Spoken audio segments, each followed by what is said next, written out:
My name is John Marr from Carmen's Road Safety, and I was booked in to present Carmen's story to you guys on Wednesday. Sadly, due to the road conditions and the bad weather, that's not possible. You guys are at home, I'm at home, so we won't let that stop us. I've put together Carmen's Road Safety webinar, and I'm hoping that through this you will be empowered to be the safest road user you can possibly be. I'm now going to take you on mine and my family's journey, and I want to tell you how dangerous our roads really are and how everyone must be the safest road user you can possibly be. To do that, I go back to Sunday the 4th of April 1993. The place is Axedale, a beautiful little town just outside of Bendigo that sadly is underwater at the moment, and the bridge that we used to cross all the time is underwater, and apparently they're going to have a look at it for construction damage. Back then, I was aged 42, and that's me, the cute little one up there in the corner. Ange was also aged 42, and I can tell you that Ange still looks like she's 42. She is the luckiest woman in the world. We're both in our 70s now, but the reason Ange looks like she's in her 40s is because of the way I've looked after her. She is so fortunate. And we had to have beautiful children. Michelle, our eldest, was aged 20. Katrina, aged 18. Jasmine was 16 and our youngest, Carmen, was aged 15. So it was a beautiful Sunday. Ange was going to Mass in Axedale. I was the captain coach of the Sedgwick Cricket Club and we'd won a premiership. So I said I wasn't going to church today, Ange. I was going out to make sure everything's working properly out at the barbecues, and I'll see you guys when you get out there. Ange left for church. A half an hour later, I borrowed Michelle's car and I headed off to what I thought would be the barbecues. Little did I know, I was actually going to a car crash. And I went to my car crash in Michelle's car, the bottom one. As I was going into Axedale, I was in the 80-kilometre zone slowing towards 60. I saw this four-wheel drive coming out of the 60-kilometre zone. It was only doing 60 kilometres an hour. I noticed it lose control. It veered across the road in front of me and I came to a complete stop on the highway and sat there. I thought it was going into the trees on this side of the road. Instead, it swerved back again. It rolled, it bounced up in the air, and as you can see, it's landed upside down on the roof and bonnet of my car. I was knocked unconscious, and the first time when I came to, I heard someone outside the car saying, "Whoever is in there has got to be dead." I called out to him and I said, "I'm okay in here." And I immediately passed out. The reason he said that was because the roof of Michelle's car was below the door sills all the way around the car. What saved my life was both front seats broke and laid back into the back seat, and I was squashed by the roof into the driver's seat. I couldn't see anything. The roof was hard down on my face. Everything to me was pitch black, and yet it was midday. I was trapped in the car for an hour and 50 minutes, and I can remember just 3 to 4 minutes of the time that I was in the car, thank heavens. The next time I came to, can you imagine this? Ange is coming home from church. She's the third car on the scene. It's just happened. Ange had been screaming out to me from outside the car for about 10 minutes when I came to for the second time. I heard Ange and I said, "Ange, I'm okay. I've got a broken nose, a broken jaw, a broken foot, but a particular part of my anatomy was still intact." Ange said the two guys had a bit of a laugh about that. She didn't, but she did figure that perhaps I was okay. I passed out again. The next time I came to, an ambulance officer had been able to get in the back door of the car. He had to get on his back and get under the front seats that were laying on the back seat, and he was upside down trying to put a drip in my arm. He woke me up doing that. He was making a bit of a mess apparently. When he realised I was awake, he said, "What's your name? How old are you? Do you know what day it is? Do you know what time it is? And do you know what's happened?" I answered all of those questions and he said, "Mate, I can't believe it, but I think you might be okay." I then said to him, "How are the people in the other car?" He said, "The young lady is deceased." I passed out again. The next time I came to, I woke up in St John of God's Hospital in Bendigo. I'd been operated on. Ange was sitting beside the bed. I had tubes coming out of me everywhere. There were machines around me everywhere, bipping and carrying on. Ange was sitting beside the bed and I said to Ange, "Am I going to make it?" Because honestly, I felt so bad, I thought I was going to die.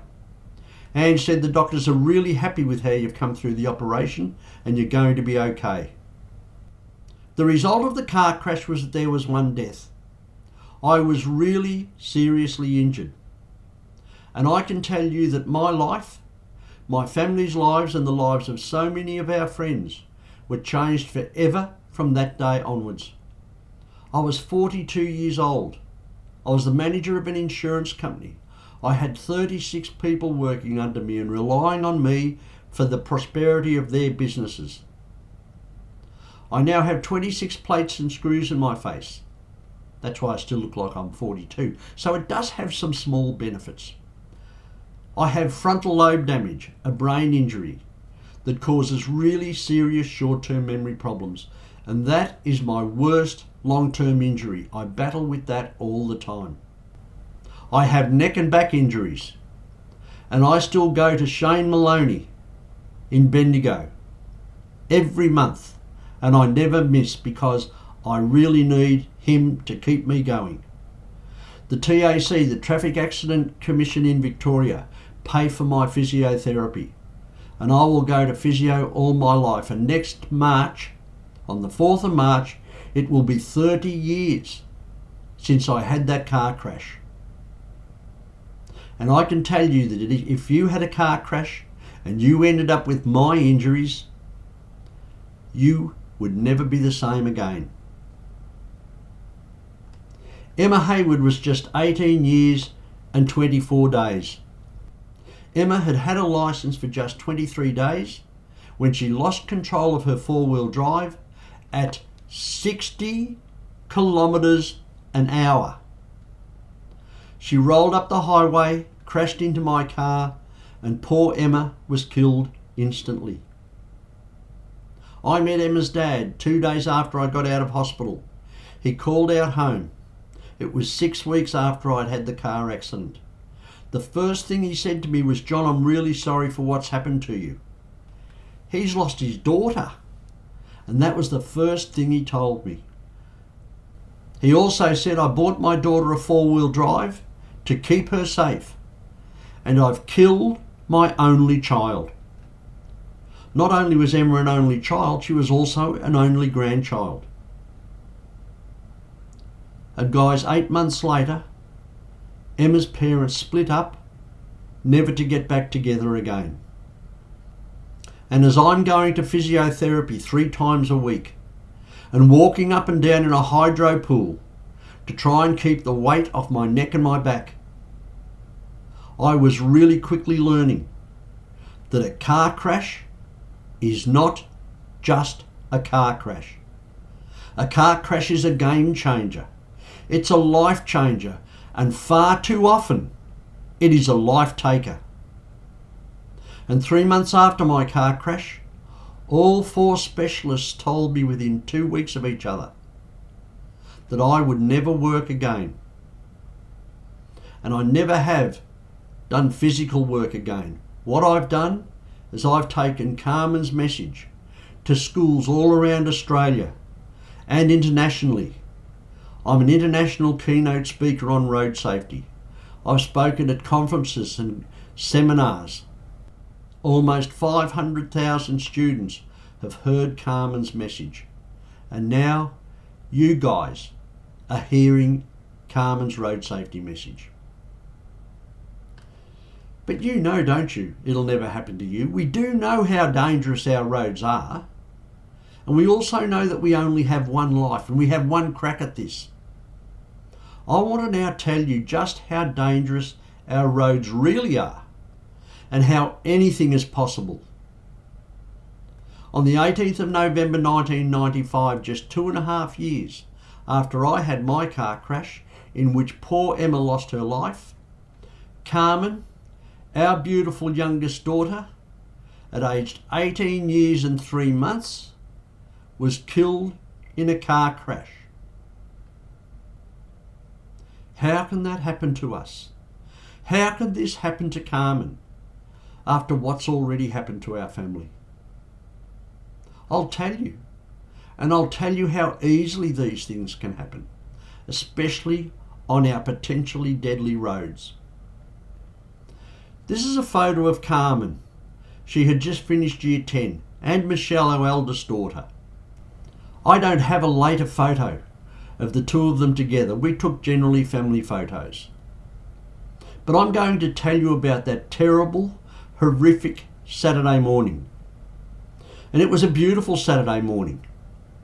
Normally Carmen would sleep in until about 11 o'clock. This particular Saturday morning, when Michelle got up to go into work, she was up at 7:30, she went down into the kitchen, and here was Carmen already up. She was fully dressed, sitting at the kitchen table. She had her arms on the table like that, and she had her head in her arms, and she was asleep. And Michelle got a real shock and said, "Carmen, what are you doing up?" Just then Carmen's very best friend Carmen Trevine walked into the kitchen. Carmen Trevine was also 18 years and 3 months. But Carmen Trevine hadn't even started to learn to drive yet. Our Carmen had picked Carmen Trevine up at Catholic College after school on Friday. And Carmen Trevine had come out and stayed the night like she had done hundreds of times before. These two Carmens were the best of best friends. So Carmen had to run Carmen Trevine into McDonald's where she worked part-time of a weekend. They went out to the car and Michelle went out to the car with them. Michelle was 23. When they got out to the car, Michelle said, "Carmen, you're tired. Wind the window down, turn the wireless up. You'll be right, mate, I'll catch you later," and she gave her a big thumbs up. I was getting dressed in the bedroom and I heard Carmen toot as she went out our front gate for the 20-minute drive into Bendigo. 20 minutes in, 20 minutes home. Our kids always gave us a toot as they left home. Michelle went back inside and got ready for work. At 8:10, Michelle got in her car. When Michelle got in her car, she thought to herself, "I would have expected Carmen home by now." She drove out the gate, gave us a toot, went down to McIver Highway, where you turn right to go into Bendigo. It's a T intersection. When she looked right, you can see 2 kilometres up the road at least. And there was no traffic coming, and this was a highway. Michelle said her heart nearly stopped. She thought, "Where's Carmen? I should be seeing Carmen." Michelle turned right, started heading in towards Bendigo. As she was driving along, she said her heart was now racing. There was still no traffic coming. She said she felt sick, she felt like vomiting. And then just five short kilometres from home. This is what Michelle found. Thankfully, Carmen had dropped her best friend Carmen off at McDonald's. But can you believe that on the way home, at 100 kilometres an hour, our beautiful little girl could go to sleep at the wheel and hit this tree exactly with the driver's side door. And Carmen was killed instantly. Michelle pulled over. She went running towards the car. Fortunately, the first person on the scene was a police officer who was standing beside the passenger side door. He saw Michelle running towards the car. He ran out, stepped out and grabbed her in front of the car and he said, "Where do you think you're going, young lady?" Michelle said, "That's my sister in that car and I'm going to take her home." He said, "You can't go there." She said, "That's my sister in there and I'm taking her home." The policeman said, "I'm sorry, but I can't let you go there. Michelle could see the blanket. She could see the condition of the car. She then said to the young policeman, "Is Carmen all right?" This 24-year-old police officer burst into tears. He said, "I'm really sorry, but your sister is dead." Michelle started screaming. She started fighting with the policeman. She actually punched him in the face to try and get away to get to Carmen. Thankfully, he held her tighter. She then pleaded with him. She said, "Please let me go to Carmen. She's in that car on her own. I need to be with Carmen. I need to hold Carmen's hand." He said, "I'm really sorry, but I just can't let you go there." Michelle then said to him, "But you don't understand. It's my fault that Carmen is dead." You see, just 45 minutes earlier, Michelle had said to Carmen, "Carmen, you're tired." No one else blames Michelle for Carmen's death. I certainly don't, because I always drove my car while I was tired. And I can tell you that most people who've had their licences for a long time have definitely driven their car while they're tired. As a family, we knew nothing about fatigue up until this. But now we know everything there is to know about fatigue. And here is, hopefully, one of your greatest lessons. I still get tired while I'm driving. And I tell everybody what I do. The first sign of tiredness is a yawn. And then another yawn. And when I was working, I'd be coming home from Melbourne back to Bendigo, and it would be at about Heathcote that I'd start yawning. But I wouldn't stop. It was only 20 minutes further on to get home. And then I would take those long blinks.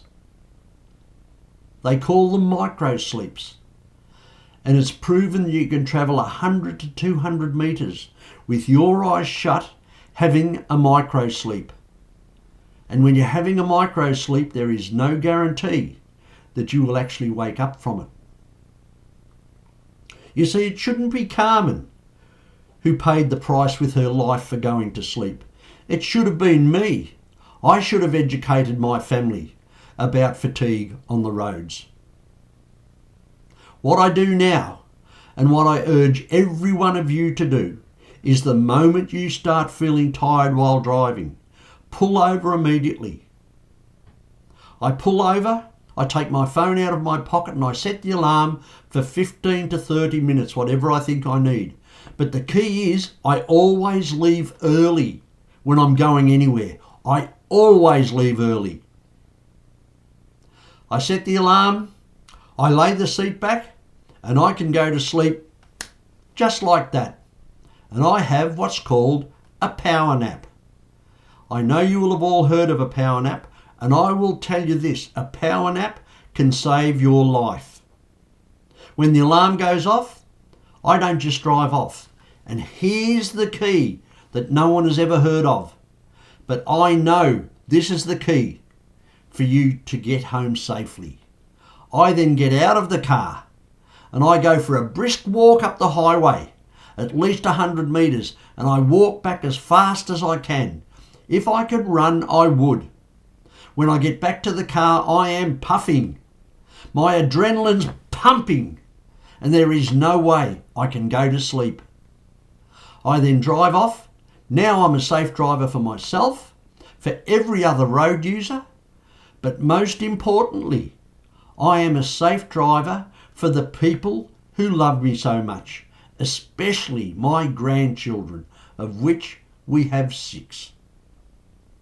And you must understand who you are. You are the most important person in the world to the people who love you so much. And you cannot do this to your family and your friends and your school, because no one will ever get over it.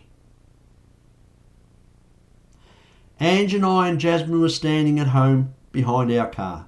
We were going into Bendigo to do some shopping. I said, let's wait for Carmen. She might like to come in with us. We waited for a long time.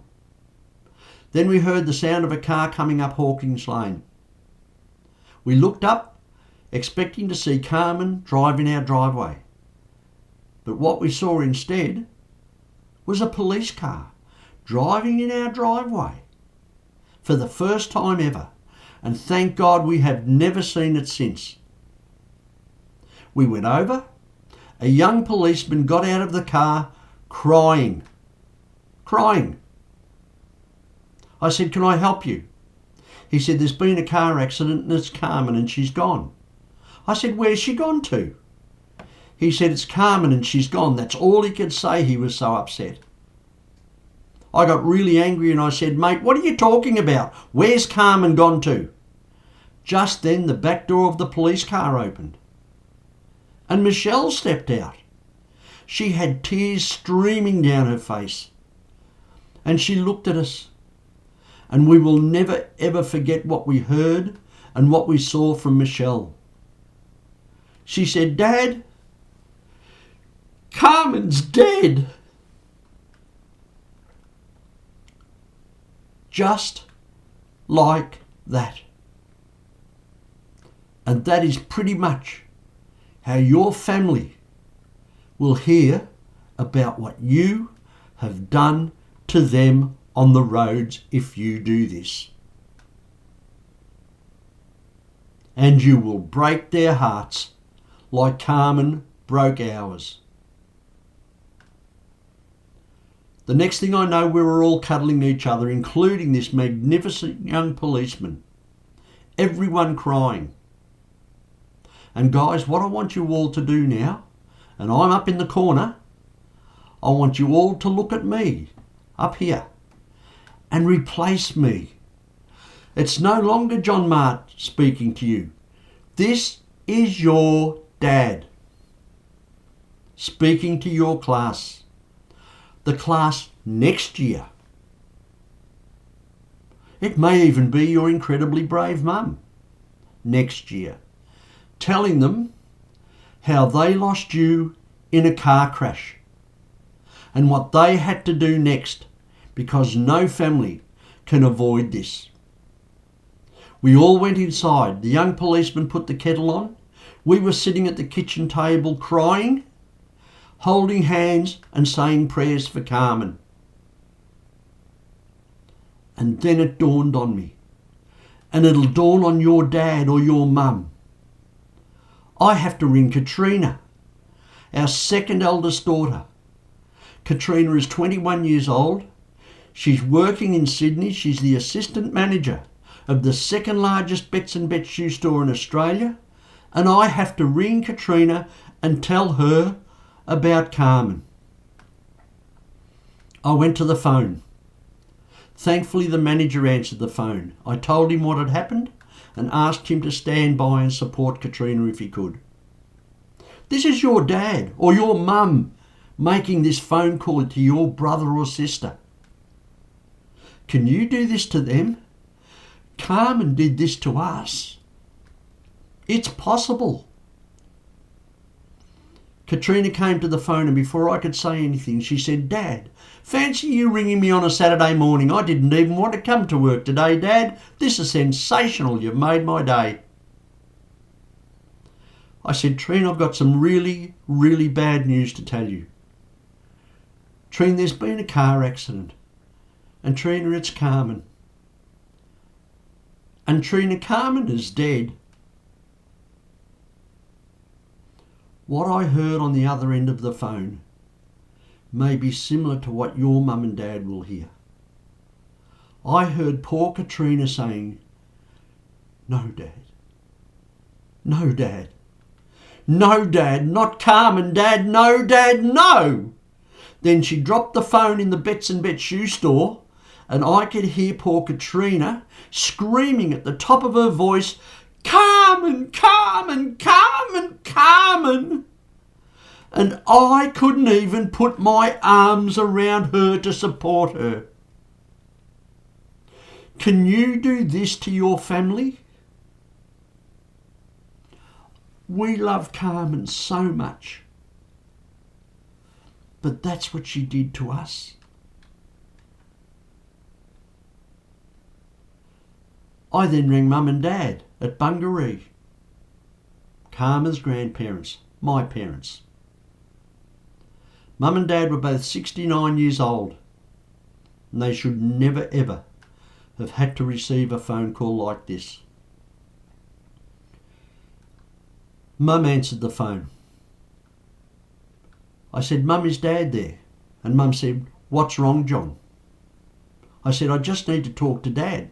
She said, John, you tell me what's wrong now. I think mums have this intuition about things. I said, Mum, there's been a car accident. And Mum, I'm really sorry, it's Carmen. And Mum, Carmen is dead. I heard my poor old mum scream out to Dad, Jack, Jack, Jack, my God, Jack!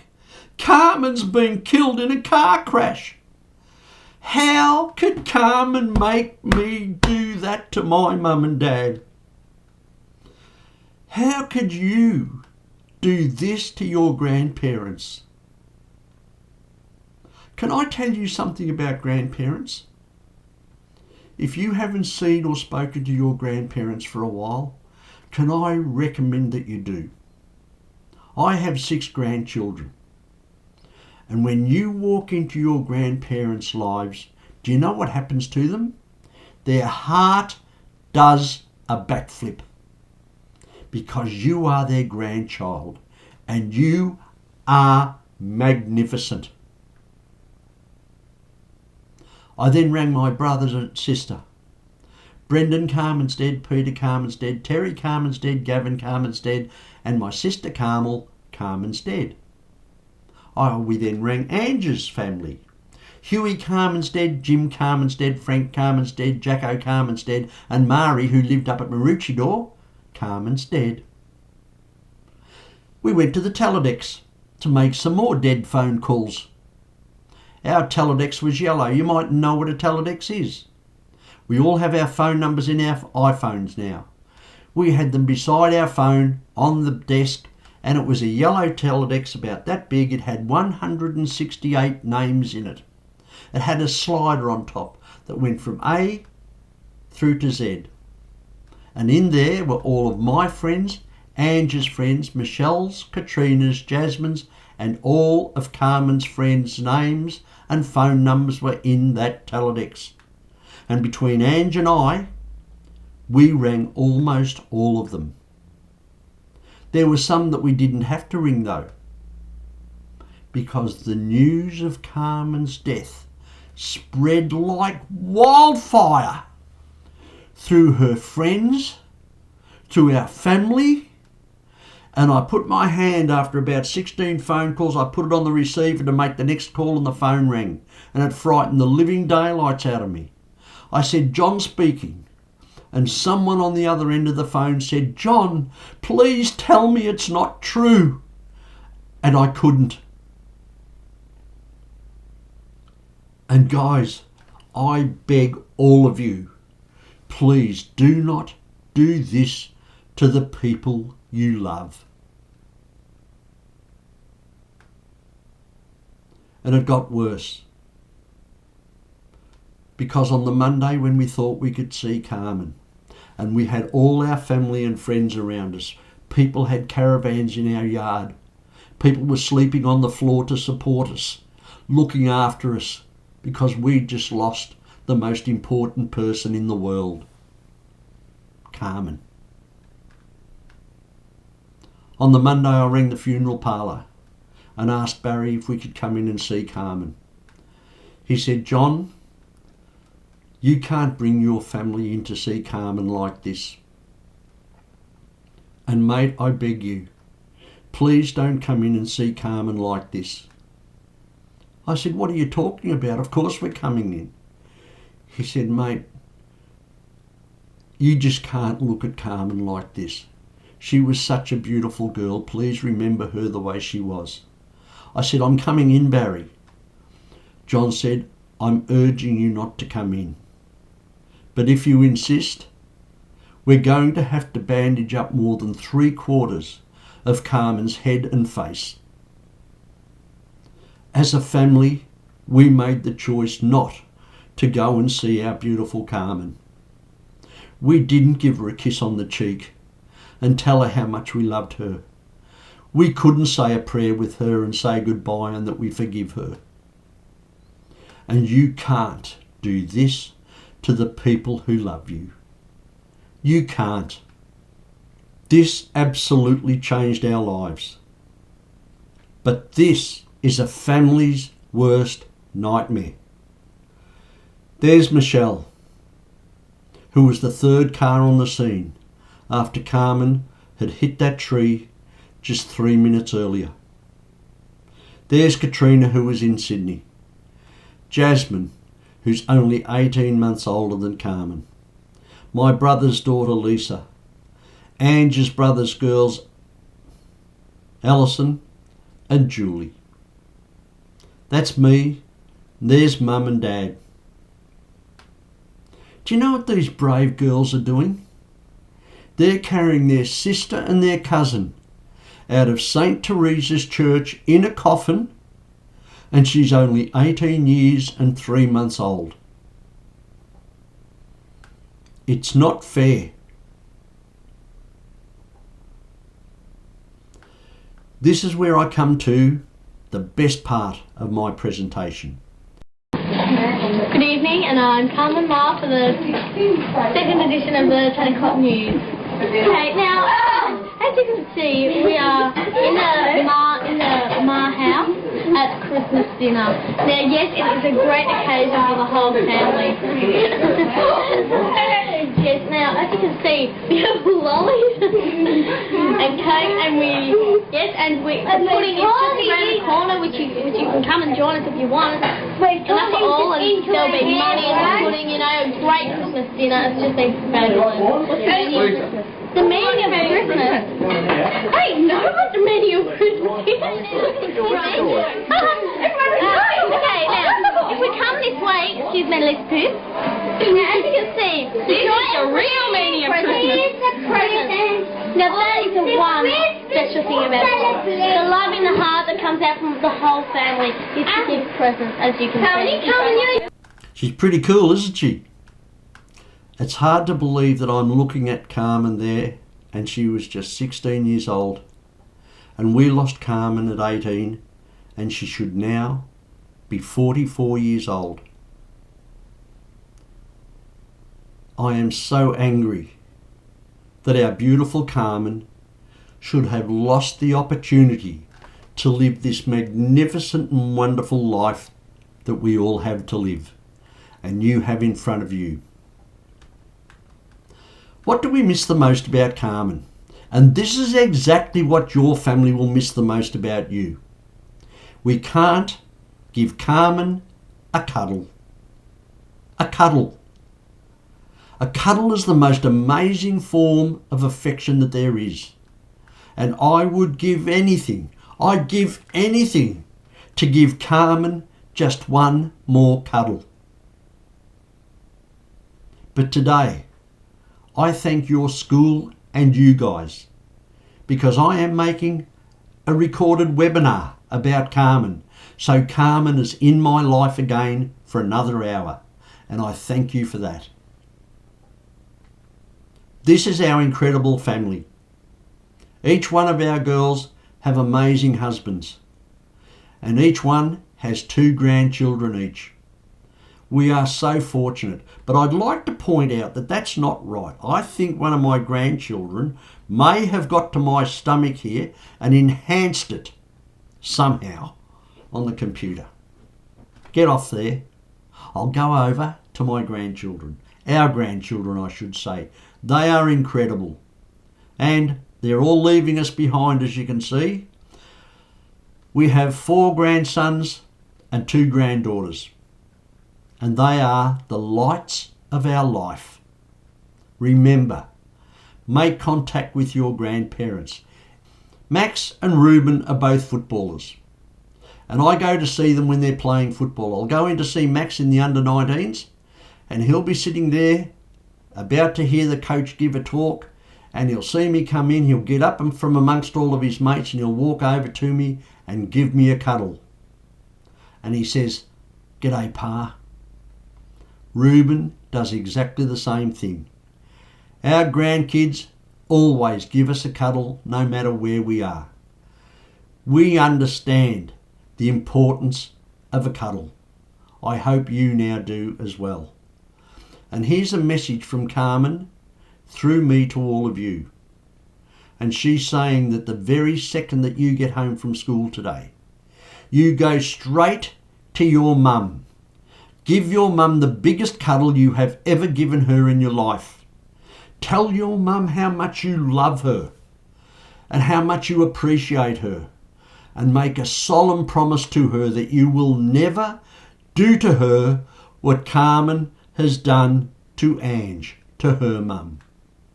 When you see your dad, give your dad a monster cuddle. And just think of me for a tiny second, because I can't give Carmen a cuddle. Say, "Dad, I don't do this often enough, and I want to tell you how much I love you. Dad, I appreciate everything, and I make this promise to you right now. I will never do to you what Carmen has done to her dad."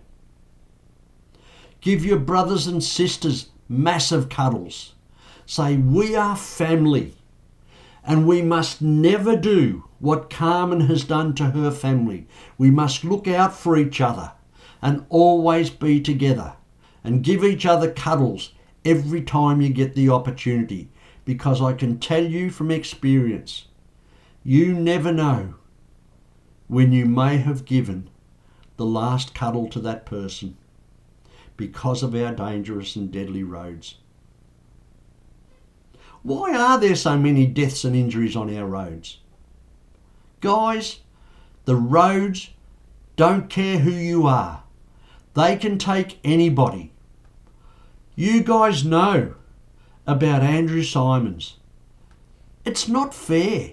It doesn't matter who the person is. The roads take no prisoners. And sometimes it's even worse to survive an accident where that person may end up in a hospital or an institution for the rest of their lives. But that really makes it hit home. Anybody, everybody is in danger on our roads. And this is why officers followed this is in Victoria. Officers followed the stolen car from Footscray through North Melbourne, Brunswick, Brunswick East, Fitzroy, Carlton North, and then onto Separation Street, Northcote, where the stolen car increased its speed to over 150 kilometres per hour. And it's driving through 60 kilometre zones, 60 kilometre an hour zones. The police air wing took up position and followed the vehicle through Preston, Coburg, Fawkner and Epping before the vehicle was disabled on Cooper Street, Epping, where the offenders attempted to flee the vehicle. The 2 males and 3 female teenagers, the youngest 14, the oldest 16, were apprehended at the scene. Thank God for our police. The parents of these young people should have been straight into the police station the next morning, on their hands and knees, thanking the police for saving their children's lives. The other result could have been that the police would have had to have driven to the family homes of these young people, knocked on the door and said, "I'm really sorry, but your son, your daughter has just lost their life in a car crash." That's the other result. I'm telling you, our police put their lives in danger to save lives of others. Please respect the police. And if you get booked for speeding or doing something silly, accept that and learn from it. That's the job of the police. There has always been speeding, and speeding should be so simple. When you see a 40-kilometre sign around a school and it's in school time, don't go over 40. Where you see 60 kilometres, don't go over 60. If it says 100, don't go over 100. It can't be any simpler than this. Guys, leave early like I do, and you will never ever get booked for speeding. And you'll always have time for that power nap. Never ever touch your mobile phone in the car. The mobile phone is a deadly weapon in a car. Don't text on it, don't look at it, don't have anything to do with it. Put it in the glove box. If someone rings you and you haven't got hands-free in the car, they'll ring back, or you'll be able to ring them when you get to your destination. But if you're really desperate to know who's just rung you, woohoo, pull over. Pull over, take your phone out and have a look if it's that important to you. But don't touch your phone in your car. People have been killed using the phone, and they have killed other people using the phone. Last year in Victoria, 1 in 482 people tested over 0.05. And all of you should understand that you're not allowed to drive over 0.05. And when you are on your P's, you must be 00. Never take a risk with alcohol. But here is the biggest killer on our roads, drugs. According to the latest statistics given to the Public Accounts and Estimates Committee, the most risky is ice and ecstasy, increasing the chance of a crash by up to 24 times. Now guys, I can tell you there are plenty of people who have a crash with nothing in their system, but they still can make a mistake. When you are impaired by alcohol or drugs, you have a far greater risk of having a crash, a far greater risk of taking your own life, your friend's life, or someone else's life on the roads. I urge everyone to get your licence so you can all look after yourself on the roads and look after your mates. But if you're a person who wants to go into the drug scene, do yourself and everyone else a favour.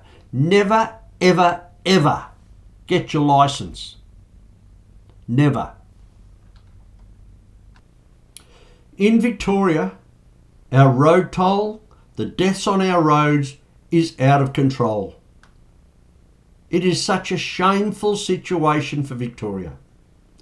As at the 11th of October 2022, 198 people had already lost their lives on Victorian roads.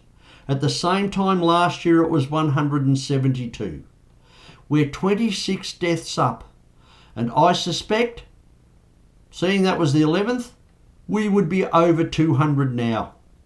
I will be very surprised if that is not the case. And guys, we have to do something about it. Your life is in your hands on our deadly roads. This is what I see when I look at the road toll. I look at your age group. I look at the age group of the young people, because we lost Carmen when she was 18 years and 3 months. And the first 6 months of every driver's driving life is the most dangerous. That's when you have more accidents, more injuries and more deaths. And here are some statistics that should make you very wary of who you get in a car with or how you drive and use our potentially deadly roads. So far this year, as at the 11th of October, 18 to 20-year-olds. In 2021, 9 had died.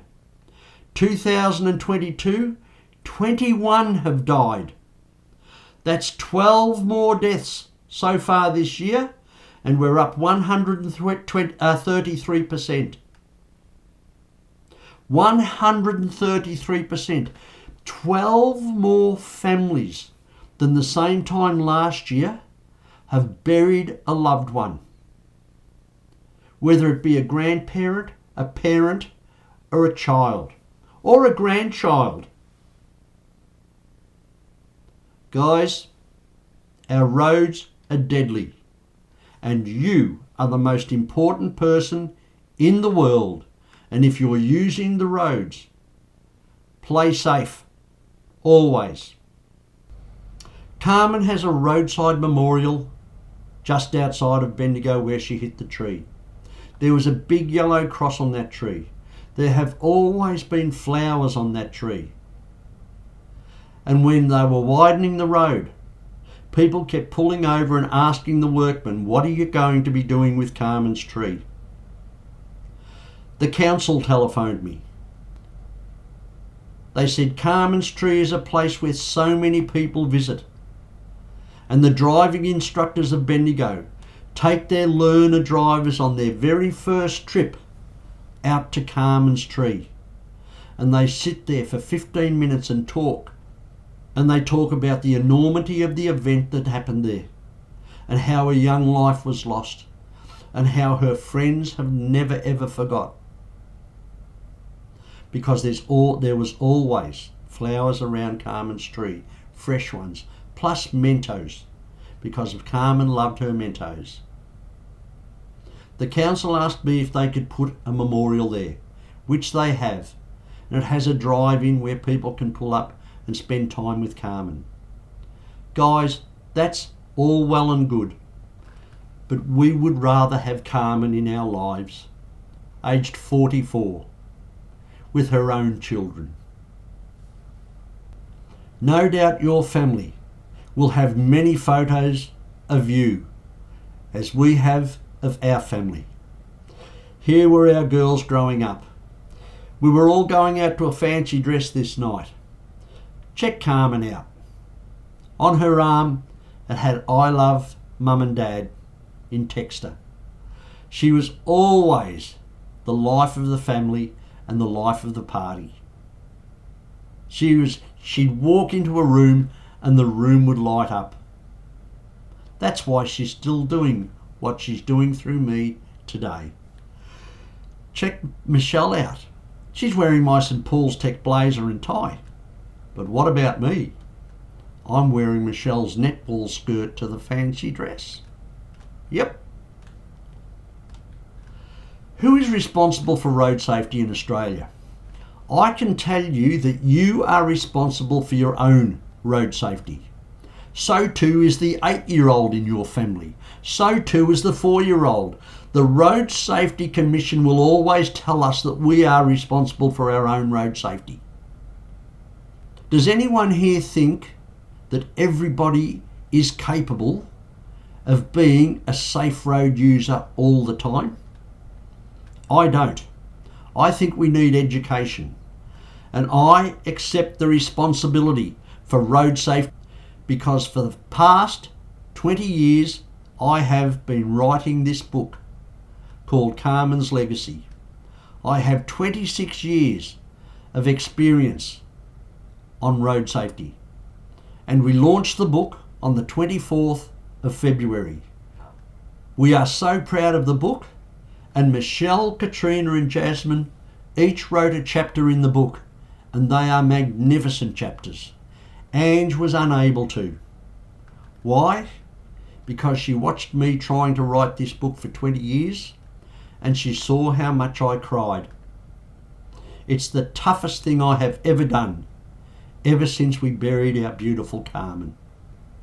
This was the day we launched it, on the 14th of February this year.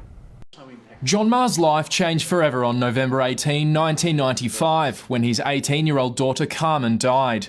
Carmen went to sleep at the wheel and hit a tree and was killed at 8 minutes past 8 in the morning. Carmen, who had stayed up until 4:30 talking with a friend, was on the way home after giving that friend a lift to work. John vividly recalls the police arriving at his door to tell him the news. Since then, he's dedicated his life to warning teenagers about the dangers of unsafe driving and sharing the impact the tragedy had on his family. After years of writing, John's turned his family's story into a book, believing it can help prevent similar stories. The hardest thing I have ever done, apart from burying Carmen, has been to write this book. John's ultimate goal is for the book to be included in the Australian Year 10 school curriculum. He says more needs to be done to educate learner drivers about the impact of their decisions. Nothing has changed on our roads. Road safety in Australia is not improving. The Roads Minister says the state government's leaving no stone unturned to drive down the road toll. Sam Mills, Win News. My goal is to bring Carmen's legacy into every school in Australia, and I'm currently working closely with the Victorian Education Commissioner, the Road Safety Commissioner and other MPs to try and get Carmen introduced into the education system at Year 10 level, when our students are all learning to drive. This is the time that they need to learn how important they are, that indeed they are the most important person in the world to the family who loves them so much, and that they have a responsibility when they sit behind the wheel of a car. They have a responsibility when they're crossing the road. Take those earphones out. Understand that you can get hit by a vehicle. They have a responsibility when they're getting in the car with someone else. It's all in Carmen's legacy. And this is just a one-term subject, because in one term I believe Year 10s can have their lives changed dramatically, and they will be empowered to be the safest road users they can possibly be. And then schools can have speakers such as myself or the police or whoever in Year 11. And then Year 12, the next group of road safety educators come along. As I said, the book has been going tremendously well. I've been getting some amazing comments on Carmen's Legacy's Facebook page. This is one from Mark, and I just had to put this in because I thought it was hilarious. After a full box of tissues and half a dunny roll, I have just finished the best book I have ever read. Thank you, John Marr. Guys, I would love you to take the information about Carmen's Legacy home to your parents. Tell them about this book. Tell them how important it can be to your safety on the roads. It has 26 years of road safety experience in this book. Everything that I know, everything that I've learnt, everything that I've taught. And at just $20, I believe it's potentially a life-saving gift that you can give to someone or you can purchase for your family. Where do you get it? At carmen.com.au. And guys, should you purchase Carmen's Legacy, it will come with a bookmark. This bookmark is handed out to every student when I give a talk. To every corporate event, every attendee receives one of Carmen's bookmarks. Some take more. It has Carmen on the top. Down the front it has fatigue, fatigue, fatigue. Yes, you can become fatigued even if you've only had your licence for 3 months like Carmen did. But on the back is the piece of gold. When I had my car crash, I was in intensive care fighting for my life. Carmen was just 15 years old when that happened. When she thought, as my other girls did, that they may have lost their dad in a car crash. These are the words that she wrote on the get well card that she gave to me. She said, "Dad, I love you. I love you more than anything. The feeling of darkness, the feeling of loneliness, The feeling of not having a father nearly broke my heart. The feeling of not seeing you was like a bomb going off inside of me. The thought, the pain that went through us all was like a nothing that swept our hearts, a nothing that dug deeper and deeper every minute, every second of the day. But then to hear your voice and to see your face, it gave me that love that every one of us thought we had lost. I love you, Dad. I love you more than anything. Love, Carmen. And unbelievably, just 2.5 really short years later, we lost our beautiful Carmen forever. But today, on behalf of Ange, Michelle, Katrina, Jasmine and Carmen, Carmen is our gift to all of you. Take her with you as you travel our potentially deadly roads. Stay safe always. Look out for your friends. Look out for your mates. Look out for your family. And always remember, you are the most important person in the world to the people who love you.